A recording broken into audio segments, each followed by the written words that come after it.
by the time we get through all the objections, we're going to say, hey, now that you understand how all these situations work, is there any reason why you wouldn't move forward at this point? That's where we want to get. That's the ending point. So I always say begin with the end in mind. Where do you want to get? You want to get to the point where the objections are handled, that they've thought through them in their mind because you've pinpointed them, you've given a solution to it, and you can sweep that off the table and get them to the point where they say, I don't see objections anymore, I only see the benefit of utilizing the Deferred Sales Trust. So I wanted to share that just so that you, as a listener, could have the end point in mind. We want to resolve this objection. So Brett just gave the objection about control, and we would start with the pinpoint question. And the pinpoint question is exactly what it sounds like. We're literally trying to pin that objection down and deal with it.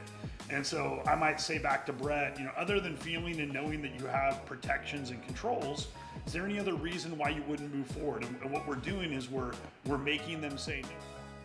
Hey everybody, Brett Swarts here with Dan Palmer, Capital Gains Tax Solutions. Hope you're doing great today. We're making a video on some of the top objections that folks might have, either if you're watching this as a potential lead to become a client for us, you're selling a business, you're selling real estate, you're selling Bitcoin, you have massive capital gains tax, and you're looking for some services to help you with this. And so this is what we're going to be talking about. And or you might be a financial advisor or a CPA or a business broker or a real estate agent, and you're wanting to help your clients take the next step forward with our services. And so Dan, what are we talking about today? Today we're going to talk about an objection and kind of how to overcome that objection. And the objection that comes up all the time is the control objection. Like, in order to utilize the Deferred Sales Trust, I have to have a trustee, and so that means I have to give up control in order to capture the deferral of the taxes. And so that's something that comes up all the time. And so we're going to kind of walk through how to wrestle through that issue. Absolutely, and we're going to be using a gentleman named Rory Vaden. He has a framework for sales and persuasion and overcoming objections. And remember, the heart of all of this is to not talk someone into something that's not in their best fit. The heart of this is to help them overcome their fears and concerns so that they can do what's best for them. And so our approach here is really about that. Like, hey, we're only going to, talk to you and open in discussion about certain things that could really help you. Any point that it's not a good fit, we'll tell you, and any point that it's not a good fit for you, tell us. And but stopping at the last hour of a deal or the last 30 days before you're closing because your fear of control has stopped people from using our services in the past. And so we don't want that to be you. We want to try to help you overcome this. And so that is our intent and our goal.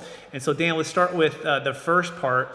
And it's called, I'll just kind of read the objection. That's how most people are thinking or feeling it.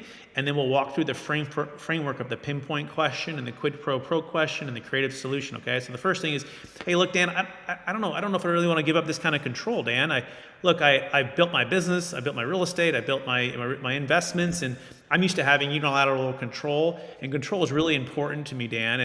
And with you guys, with Capital Gains Tax Solutions being the trustee, I don't have unilateral control or the ability to make, the decisions completely myself the way I used to. So I'm not sure if I'm willing to do that. Can you help me out?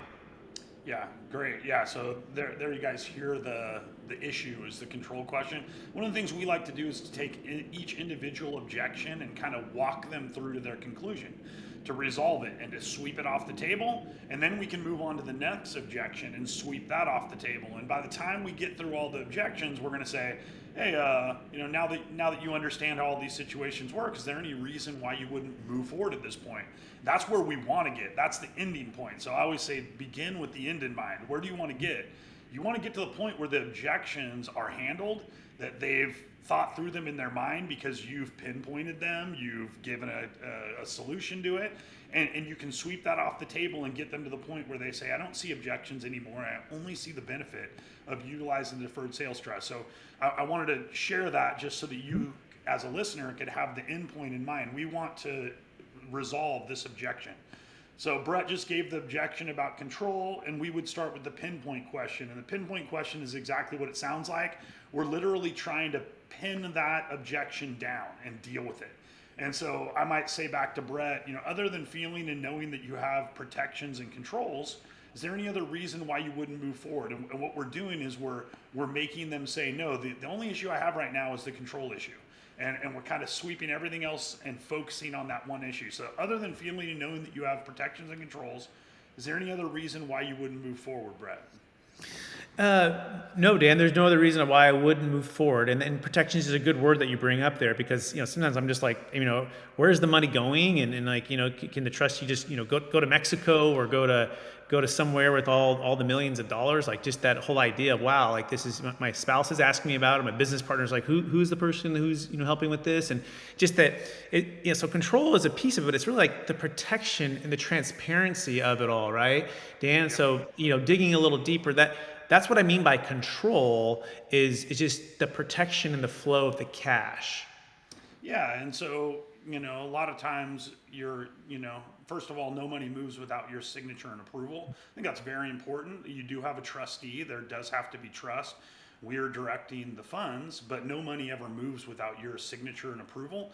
And if you're really worried about, what we're going to do with the money, you can bring in a financial planner, and the financial planner is the one that's going to kind of push the button and make the investments. And so the key thing is to have transparency by having a lot of people involved. So no money moves without your signature or approval. So we're talking to you before we make any moves. We're making a strategy with you before we make any moves.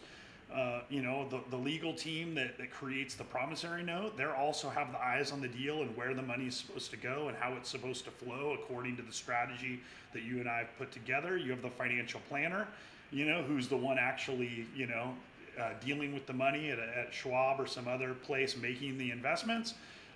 If it goes into some sort of a real estate deal, you're going to have a 24/7 view access to the portal that they use. So you won't be able to direct the funds, but you'll be able to see the funds on a day-to-day basis. And then there's a third-party tax preparing group that's going to, at the end of every year, do the tax return. So their eyes are on it as well. So I think there's a lot of transparency and a lot of protections over the money. So realizing how that all works, Brett, knowing that you've got your approval and signature has to go into it. Your financial planner can be the one investing it. The tax attorney is the one creating the promissory note based on our strategy. Third-party tax preparers are looking over it. So with all that being said, resolving that control issue, the protection issue, is there any reason why you wouldn't move forward? That was beautiful, Dan. Yeah, and so you gave specific, detailed how and what and where and when of all of the movement and of the different pieces. And I'd also add to those that are listening, each of those pieces that Dan talked about are independent third party. So there's an independent third party trustee, independent third party financial advisor, because we're not financial advisors. Should the trust have a financial advisor on it? Independent, even where the funds are at, typically Charles Schwab. So that's another third party from the advisor typically. Or even if they're at Raymond James or Merrill Lynch or Morgan Stanley or wherever, there's a third party, custodian, if you will, right, of the funds. And most of those are clearing at a place, Charles Schwab. And then you have third party independent tax attorneys that's doing the actual legal work. Then a third party tax preparer that's doing the tax returns of the trust and the books for the trust. So plus I'd add the sixth bonus one. Like if you partner with the trust, it's kind of like a self-directed IRA in that scenario. Now the trustee, our role still has to approve of that investment prior to anything moving, and you approve it as well. But then you're running that opportunity, running that business, that deal. And so there's so many, in fact, I would say there's more transparency and more protections in place because there's so many eyes and ears that are, in a sense, holding each other accountable, being able to see and have transparency. That helps to create a place where we can see if anything's missing, right, or anything's not looking like it should look. So that's really big, Dan. Yeah, and then I'd add to this too. So the after you pinpoint, right, and then you do the quid pro quo. If I could help you resolve the feeling and concern about being in control and protections of the movement of funds, would it be okay to go ahead and get started, And then they should say, yeah, that would be the big thing. Great. And then here's another creative solution that Dan kind of walked through, but I'll kind of read a little bit of our script that we've created. Hey, I completely understand your concerns around control. Most of the clients or the folks we work with before they become clients, they feel the exact same way that you do at first. And that's why our structure is built with multiple layers of transparency and oversight. Your capital is held typically at Charles Schwab, and it's in a single trust account, never commingled with other trust accounts. And we use independent third-party tax preparers and bookkeepers to provide both routine and on-demand reports. And close to over 30-year track record now, thousands of transactions and tens of thousands of tax returns have been filed with consistent, verifiable transparency of movement of funds. And by the way, you always have 24/7 access to view funds at Schwab or other portals, like Dan said, on real estate deals. And our whole capital gains tax ecosystem is designed specifically to give you confidence in objective proof that your money is protected and that the trust is operating exactly as agreed. And then you move into what's called the testimonial phase. And you say, hey, you actually remind me of a client of ours. And I'm going to use our actual client. His name is Nathan Judge. And Nathan had the same control concerns that you had. And his background, he was a professional risk analyst for like stocks and businesses, and spent years, like a talking head on places like MSNBC and BBC News, analyzing companies and analyzing risk. He looked at our capital gains tax solutions, framework and ecosystem and the DST for months. And just like you, he had, two key conclusions. First, that giving up unilateral control is what keeps the DST compliant, kind of what we talked about. So you don't have full control, but you have controls. And second, that he still had the lender level rights and protections that gave him confidence and security. And this is really like a bank. Like if you have a house and that house that you live in has a loan on it, the bank's not concerned that they don't have control. They have the rights and protections. If you don't pay on time, they're going to foreclose on the house and take back the asset. You have those same rights and protections as the bank does, right? That's just the law. And so once he understood that, and I think once you do, you'll be able to feel comfortable. And so he moved forward with us now, and you can actually hear his experience on our YouTube channel.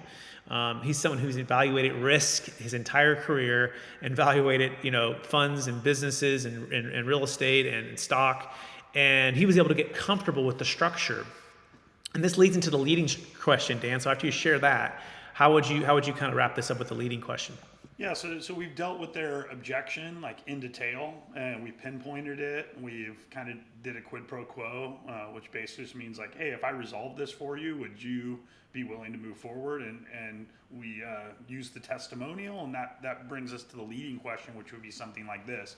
At this point, can you see why people like Nathan Judge move forward with our services, even though they initially had concerns about control and the role of the trustee? It certainly seems like the combination of third-party transparency, the independent books and records, a major custodian like Charles Schwab, on-demand access to information, and the fact that nothing moves without your approval or signature would fully address your concern. Would you agree? And what we're trying to get them to do is to say, yes, my objection has been handled. I'm able to move forward. Oh, that's amazing. That's a great way to wrap it up. And by the way, they might say, well, I have a couple other concerns too when you ask that other than that. And that's fine. You say, great, well, let's put that one over to the side right now, but let's focus on this one first before we move to those. And then hopefully you overcome that. And also, it's been really important that when anyone has objections, it's a good thing because it's helping to share what the feelings they have. That's a good thing. And then it's a good thing to work through it. What you really want to look for is that they're specific with the objections, and that they're looking for they're open to solutions, right, for that, and creative solutions and creative ways to be there. If they're vague and not really specific, then it may not be worth your time to spend a lot of time with that person, because they're just not very clear on what their goals are, or very clear on what it is, and it might feel like a moving target, right? And so that's where it's important as a professional who's a financial advisor, CPA, real estate agent, or anyone working through these things, that when you have specific times to work with somebody, you're properly working through these questions, and you're asking the tough questions that basically helps them to move forward or not move forward. And that's really what you want. A yes is really good. No is not so great, but it's better than a maybe, because a maybe just kind of keeps things really in the middle somewhere, right? And unfortunately, with our trust, the way we structure it and the way that it is structured for the IRS compliance, we need to set it up prior to the close of escrow.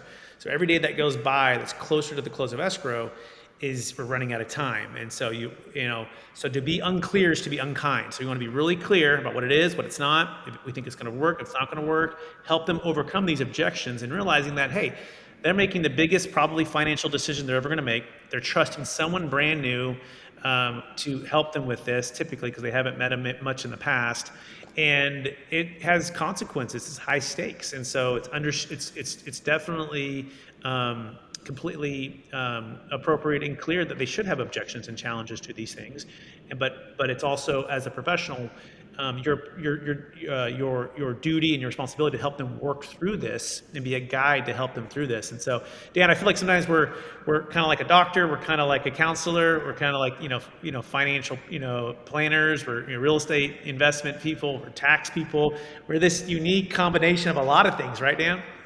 Yeah, and we're also very busy, so I have another call right now that I'm late for.